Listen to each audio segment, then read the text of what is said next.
Coming up, President Joe Biden announced new steps to address high energy prices today.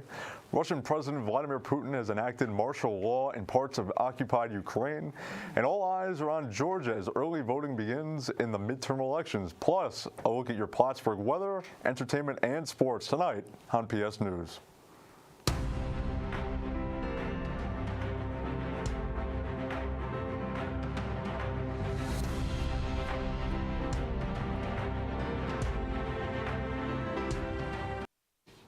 Good evening, and thank you for joining us. I'm Jamie Goodrow.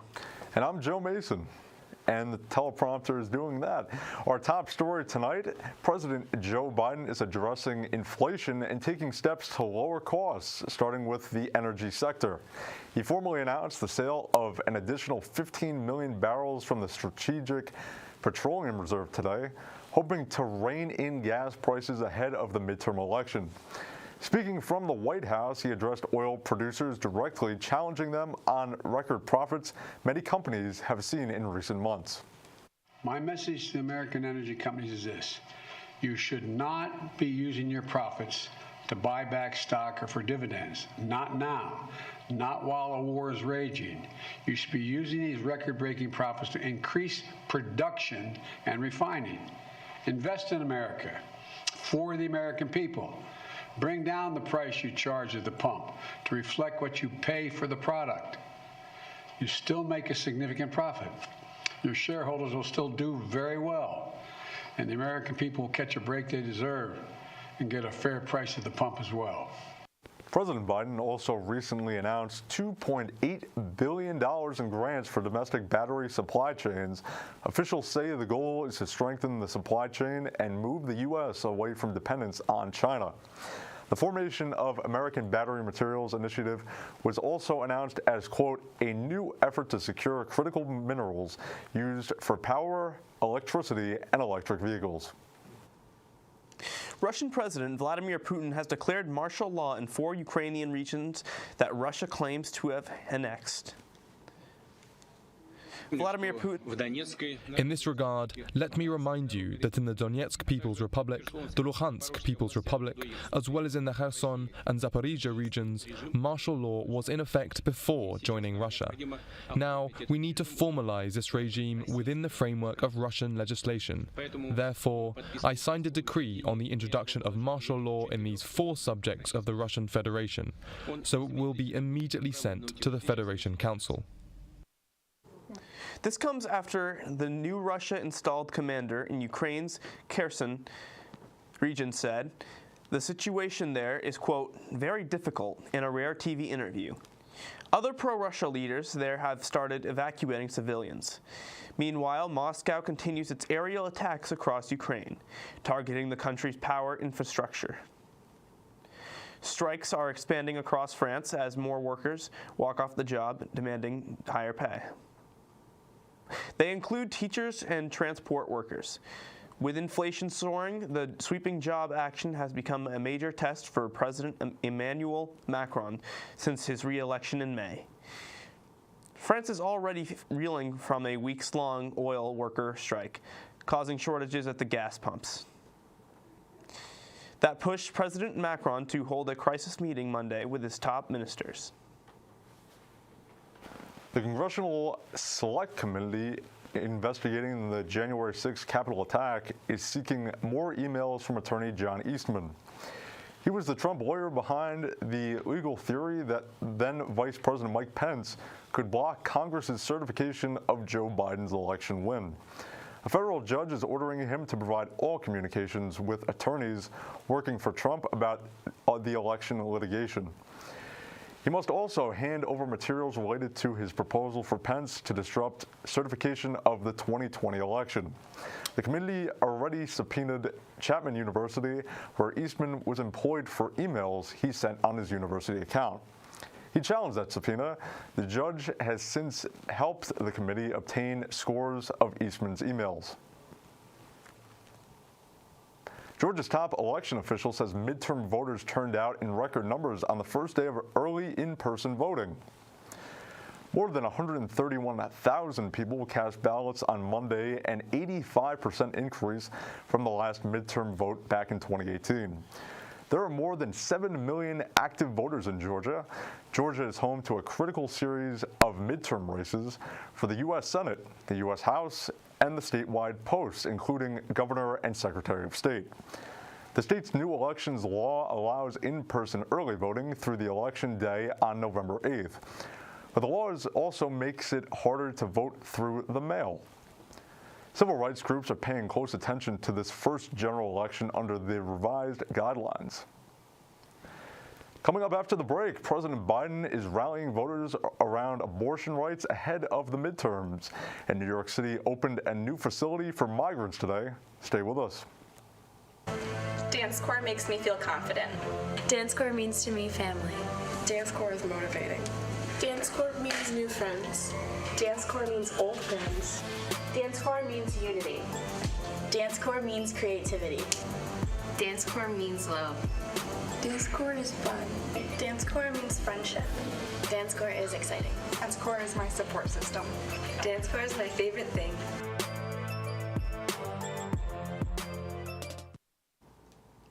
Welcome back.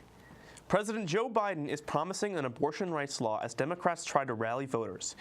Biden has called for codifying Roe v. Wade since the 2020 campaign. Proposed legislation would guarantee a federal right to abortion. During a speech Tuesday at a Democratic National Committee event, Biden said Democrats would need control of the House and Senate to make it happen. The only sure way to stop these extremist laws that are put in jeopardy women's health and rights is for Congress to pass a law. And I've said before, the court got Roe right nearly 50 years ago, and I believe Congress should codify Roe once and for all. Half of registered voters in a recent Kaiser Family Foundation survey said the Supreme Court's decision to overturn the law has made them more motivated to vote next month. More than a dozen states have seen abortion bans come into effect, affecting nearly 30 million women of reproductive age. New York City Mayor Eric Adams got a first-hand look at a new facility to house asylum seekers. He toured the facility on Randall's Island on Monday. The complex opened to migrants today. It will initially hold 500 men, but that number could double in size. The new relief center will provide more than just housing, though. People will get 3 meals a day, a place to exercise and shower, plus they will have access to medical care that will include COVID screenings. Officials initially said asylum seekers could only stay in the facility for 4 days, but now say migrants could stay longer. Thousands of asylum seekers have arrived in New York City in recent months. The new facility cost $325,000 to build. Amazon workers in upstate New York voted against forming a union on Tuesday. The result deals another blow to the grassroots labor group trying to organize several of the online retail giants' warehouses in the United States. According to the preliminary tally, 406 workers at the Amazon facility near Albany voted against unionizing, and 206 voted for it. Workers at the facility were seeking to organize with the Amazon Labor Union. That's the same grassroots worker group that successfully formed the first ever union at a U.S. Amazon facility in Staten Island, New York, earlier this year. The Albany vote was ALU's third attempt to unionize an Amazon warehouse.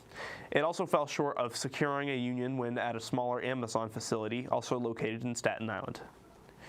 In response to the vote, Amazon spokesman said, quote, "We're glad that our team in Albany was able to have their voices heard and that they were chose to keep direct relationship with Amazon.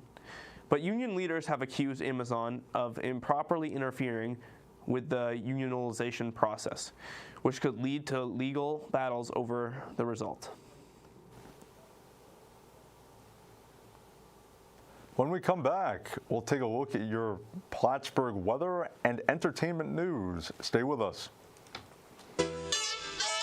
This is Kinks, which stands for Collectively Inspiring Natural Hair Students.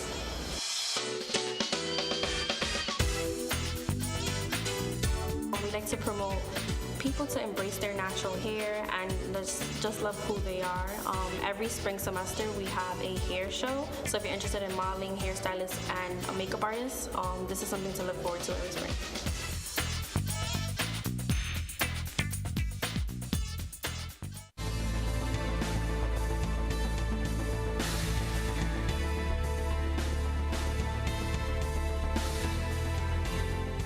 The sport of jiu-jitsu is mainly you can use it for self-defense. That's the number one reason it appeals to people. There's other people who come to this club for the competition aspect, and also a lot of others who do it for the workout aspect. It has multiple ways of appealing to different audiences, and you should come give it a try. You might like it. Welcome back. I'm Zebulon Ducharme, and here's a look at your Plattsburgh weather. Starting off in Lake Champlain, today was pretty cold actually, a drop from what we've seen in recent times. High 40s from Plattsburgh all the way to Williston, almost touching 50 degrees. Over out west, it gets even worse, with low 40s as low as 40 degrees over in Owl's Head. However, our 5-day forecast should provide some more hopeful results. Starting off on Thursday, we have some chances of rain between 9 a.m. and 11 a.m., mostly cloudy with a high of 54. But moving on to Friday and further on into Saturday, the temperature starts to warm up, with Friday being sunny, 55 degrees, moving on to 65 degrees on Saturday, keeping those clear skies. As you move on through the weekend, Sunday will experience a slight temperature increase to about 66, mostly cloudy, where Monday gets even cloudier, possibly overcast at 64 degrees. That's all for your weather. I'm Zebulon Ducharme. Now back to Joe and Jamie at the desk. Our weather correspondent, Zebulon Ducharme. Thanks, Zeb. Holy guacamole. Avocados for everyone. In Philadelphia, that is. What can be a pricey item at the store is now free to anyone in the city of brotherly love. Hundreds lined up braving the chilly temps at FDR State Park on Wednesday. The organization Sharing Excess is hosting what it says is the largest food distribution ever. They're calling it Avocados. In a post on Instagram, the group says that due to a massive surplus of avocados in South America, there are literally millions of perfectly edible avocados going to waste. We've literally never seen a turnout like this for one of our pop-ups. It looks like it's a line going all the way down the highway, and we really appreciate folks for coming out. Obviously, we want folks to be able to get all the avocados that they like, but we went through 3 truckloads a lot faster than we expected. Sharing Excess began as a student startup and is now a national movement. The organization partners with grocery stores, restaurants, wholesalers, and farmers. They redistribute over 120,000 pounds of food each week. The Girl Scouts of America has received its largest donation ever from a single individual. Mackenzie Scott, the ex-wife of Amazon founder Jeff Bezos, gifted the organization $84.5 million. The Girl Scouts said in a press release that Scott and the national chapter will choose 29 local councils to receive the funds. The money will be in part used as memberships, grants, and communities that have, quote, been under-engaged in to develop programs to help prepare girls for leadership. The group said there will be an expanded focus on the career readiness and mental wellness. The Girl Scouts of America is the largest leadership organization for girls in the world, with 2.5 million members. Now let's take a look at the news of what's been happening in the world of entertainment. With your PS New Entertainment update, here's John Carduello. Thanks, Jamie. James Corden is unbanned from a New York City restaurant after the owner called him a tough customer. The talk show host apologized profusely to owner of the famed Balthazar restaurant. The owner wrote on Instagram, "I strongly believe in second chances," and joked, "If Corden lets me host for 9 months, I will rescind his ban." Earlier this week, he shared that Corden was banned from the restaurant for being, quote, "the most abusive customer that Balthazar servers since the restaurant opened 25 years ago." The owner of Balthazar says Corden called with an apology, and all is forgiven. Netflix has a plan in place to crack down on password sharing starting next year. The streaming giant shared more details of its plan during Tuesday's earnings report. The company says the 2 features it started testing earlier this year to combat shared accounts will be broadly implemented in 2023. Back in March, Netflix started testing extra member and profile transfer features in Chile, Costa Rica, and Peru. The profile transfer feature allows users to transfer their current profiles to a new paid account. For those who want to continue to share their account with family and friends, the extra member option allows users to create sub-accounts under their main account for an additional fee. No word on what that fee would be, but during the test it cost around $3 in Costa Rica. Netflix also reported Tuesday that it gained 2.4 million subscribers in the third quarter, which far exceeded expectations. They say they will also likely add 4.5 million subscribers next quarter. A special honor has been granted to 007. Actor Daniel Craig received the same honor as his character, James Bond, from Britain's Princess Anne. He was awarded the Order of St. Michael and St. George, and the royal family tweeted saying he was presented the honor in recognition of his outstanding contribution to film and theater. The 54-year-old has starred as the British Secret Service agent in the last 5 Bond movies. His first was in Casino Royale in 2006, and his last appearance was as 007 was last year in No Time to Die. People in Providence, Rhode Island have been running amok since Hocus Pocus was filmed there. Hocus Pocus 2. And a little bakery in town is getting in on the fun with cupcakes that look like the Sanderson sisters and their Book of Spells. LaSalle Bakery has been packed with ghouls and goblins alike, clamoring for the spooky yet sweet treats. Apparently, some of the cupcakes were even taken to the film's last set last year. As you know, Winifred Sanderson and her sisters prefer to steal the souls of children, but for us mortals, cupcakes are the way to go. That's all from entertainment. I'm John Carduello.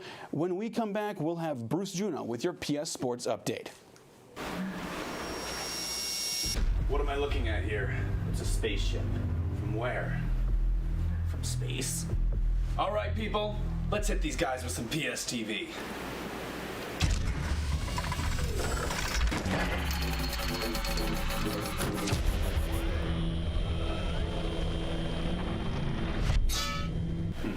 Did not work. Probably because it's a TV station and not a laser.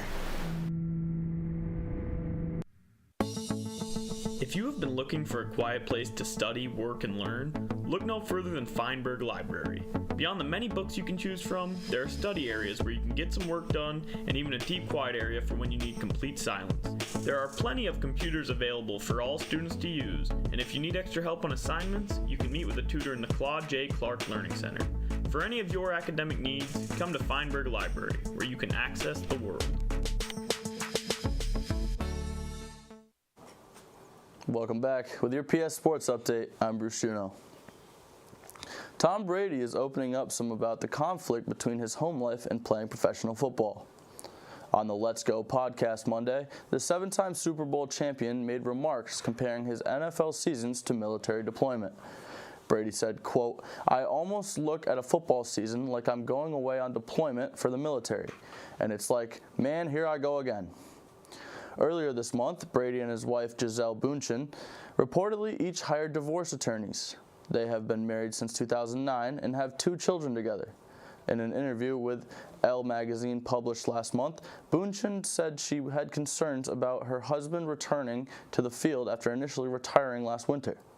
She said she would like Brady to be more present with her and their kids. In recent weeks, Brady and Bündchen have been living separately. Game 5 of the ALDS at Yankee Stadium in the Bronx. Jose Ramirez and the Guardians facing the Yankees. Bottom of the first inning, Giancarlo Stanton hits a 3-run homer to right field off Aaron Chevelle. Yankees up 3-0. Here's a replay of that dinger all the way to right field. Great start for the Yankees. Now, we'll be moving in to the bottom of the second. where that man, Aaron Judge, hits a solo home run to right field off Sam Hench's. Yankees will move to 4-0, and it's only the second inning. Look at that swing. That's what everyone's been waiting for as everyone fights in the crowd for the record breaker's ball. Top of the third, bases loaded for the Guardians. Ramirez pops a sac fly to center. Austin Hedges will score from third, and the Guardians now only down 4-1 in the third. Plenty of time to come back. Bottom of the fifth, Anthony Rizzo singles one to right center off James Karinchak. Gleyber Torres will score, and the Yankees are now up 5-1. It's looking like they could run away with this one and head on to the Astros. Now, top of the sixth, 2 outs, 2 runners in scoring position for the Guardians. Jonathan Lasagna strikes out Gabriel Arias. Yankees still up 5-1. Bottom of the ninth now with 2 outs. Wandy Peralta gets Miles Straw to ground into fielder's choice to the shortstop for the final out, and the Yankees will win 5-1 and advance to the ALCS against the Astros. Now we will move on to the NBA opening night, where the 76ers will play in Boston against the Celtics. Celtics hosting the Sixers on NBA opening night. They're honoring legend Bill Russell with a pregame ceremony. We'll start this one off at 0-0 as Marcus Smart will get the first points of the NBA regular season, and it'll be 2-0 Celtics. Now, 9-8, Tobias Harris will splash a 3 and cap a 9-0 run. 11-9 76ers. Now tied at 15. Marcus Smart will bounce it. Jaylen Brown, who will slam it home. Now Celtics up by 2, 17-15. We move further into the second quarter, 61-58. A circus-like move from James Harden will tie it up at 61 apiece going into the half. Now, third quarter, 76-72 Celtics. Jaylen Brown steals and will bring that one to the rack, 78-72 Celtics. Now, Celtics up by 9. Jason Tatum step back, hits the 3. They're up 12. Celtics on a run now. Fourth quarter will come, and it's 115-103 Celtics. Jaylen Brown nails a 3. 118-103 Celtics. Celtics will go on to win 126-117 on opening night. With your PS Sports update, I'm Bruce Juno. Now back to the desk with Joe and Jamie. Bruce Juno with sports. Thank you, my friend. Unfortunately, that's all the time we have for tonight. Thank you for joining us. To stay up to date with the PS News and all of Plattsburgh State TV, be sure to follow Plattsburgh State ETV on all social media platforms. I'm Jamie Goodrow. And I'm Joe Mason. As always, thank you for joining us, and have a good night, Plattsburgh.